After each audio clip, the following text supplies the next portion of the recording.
Bonjour Kelly, bienvenue à l'atelier Annika Esquisse. Je vais faire le tour de l'atelier du coup. Alors ici nous avons un petit peu la terrasse qui sera aménagée. Il faut savoir qu'on s'est installé il n'y a pas longtemps, donc depuis le mois de février. On a encore beaucoup de choses à installer, mais on est un petit peu OK pour déjà bien démarrer. Nous allons commencer par ce petit coin. Donc c'est la partie, la table des machines. Nous avons là une brosseuse, donc c'est ma surjeteuse qui me permet de faire de belles finitions. Ici nous avons ma petite machine ménagère, donc c'est une singère. Nous envisageons bientôt d'avoir des machines industrielles. Pour l'instant on se contente de ça. Nous avons quelques petits accessoires que j'ai commencé à fixer un petit peu, ce qui est super pratique parce que c'est à portée de main. Et puis là par la suite, quand on continue, nous avons également des petits rangements à fermeture de ce côté. Nous avons ici toutes mes réglettes, etc. qui me permettent de concevoir mes patrons. Par la suite, nous avons là c'est une petite tour, hein, mais qui me permet de ranger un peu de tout et n'importe quoi en attendant d'avoir réellement du rangement. Là, nous avons le plan de travail. Donc, c'est sur le plan de travail que je réalise mes patrons, que je découpe mes tissus, que je réajuste certaines choses. En fait, c'est vraiment sur le plan de travail que je fais absolument la totalité des travaux. Et par la suite, nous allons venir ici et découvrir la tour de tissus. Ici, nous avons une panoplie de tissus entre les tissus wax, les tissus unis, les tissus number one. Vraiment, nous avons une petite collection qui commence déjà à se vider, mais c'est tout simplement parce qu'on prévoit à l'ouverture du site d'utiliser un type de tissu avec un design visuel bien défini. Donc ça va se voir une fois que le site sera prêt. Je vais vous présenter Rosita. Rosita, c'est notre petit mannequin réglable.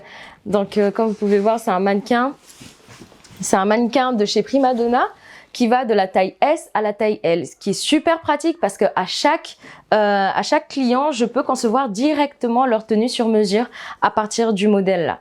Nous avons ici le coin des commandes, préparation de commandes. Nous avons mon stock de cartons ici et puis la tour d'évolution de commandes. Tout commence d'en bas, donc à partir du moment où les commandes sont en bas, ça veut dire que c'est encore en préparation et par la suite, petit à petit, ça monte jusqu'à la finition. Une fois arrivé ici, c'est que les commandes sont prêtes et ça me permet d'avoir une bonne organisation pour ne pas trop me perdre. Et là, quand on continue, nous avons vraiment la partie bureautique avec l'endroit où je réalise les devis, les factures, les bilans, etc. C'est vraiment ici que je travaille. C'est un petit coin, mais qui est assez fonctionnel. Nous avons mes cours et mes patronages de ce côté.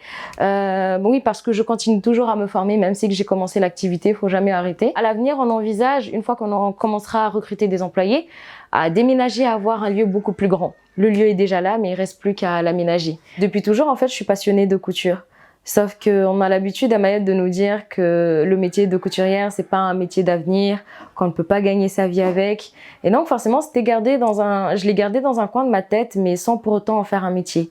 Et puis, par la suite, en fait, j'ai eu l'occasion d'apprendre à utiliser une machine à coudre.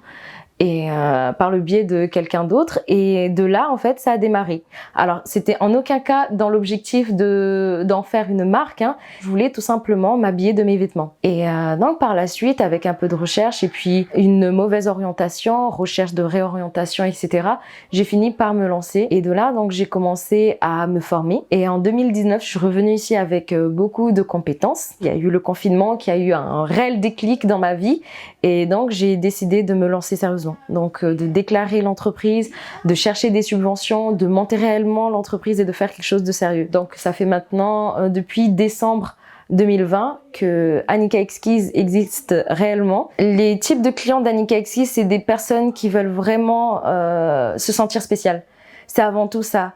Des personnes qui ont envie de porter des pièces de qualité, des pièces uniques, des pièces dessinées pour eux, sur mesure. C'est des personnes qui sont prêtes à mettre le prix pour ça. Parce que c'est des gens qui respectent le travail artisanal et qui savent qu'il y a un coût derrière de main-d'œuvre.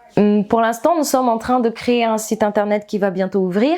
Mais par contre, si on peut appeler ça point de vente, nous pouvons être contactés directement sur Instagram Pro, donc l'Instagram Annika-Esquisse, et par la suite, on peut discuter avec vous de ce que vous souhaitez réellement quand vous confectionnez. À la base, je ne suis pas diplômée de couture, je suis diplômée d'architecture. J'ai fait 5 ans d'architecture, sauf que j'ai pas validé la dernière année parce qu'il y a eu beaucoup de difficultés rencontrées en fin d'année. J'ai été victime de discrimination raciale à mon dernier stage de fin d'année. Et ça m'a conduit à un burn-out. Voilà. Donc j'ai fini 2 semaines à l'hôpital dû au surmenage qu'on me faisait vivre en stage et à la discrimination aussi. Et de là, en fait, à la sortie de l'hôpital, j'ai décidé de complètement arrêter l'architecture. Je pouvais plus rentrer dedans. Ce que je peux donner comme conseil en tant que débutante, c'est tout simplement de se lancer et surtout de se former. C'est très important. Alors, que ça soit seul, que ça soit sur Internet, à l'école ou peu importe, mais en vrai, le plus important, c'est de se former. N'attendez pas d'être prêt. Faut se lancer dès le début. Réfléchir, hein. Ne pas se lancer à n'importe comment, mais il faut se lancer dès le début parce que quoi qu'il en soit, on rencontrera des difficultés et mieux vaut les rencontrer tôt et avancer très vite plutôt que de les rencontrer tard et de traîner. Oui, je recrute, mais que ça soit en stage, en CDI, en CDD ou en intérim, je recrute.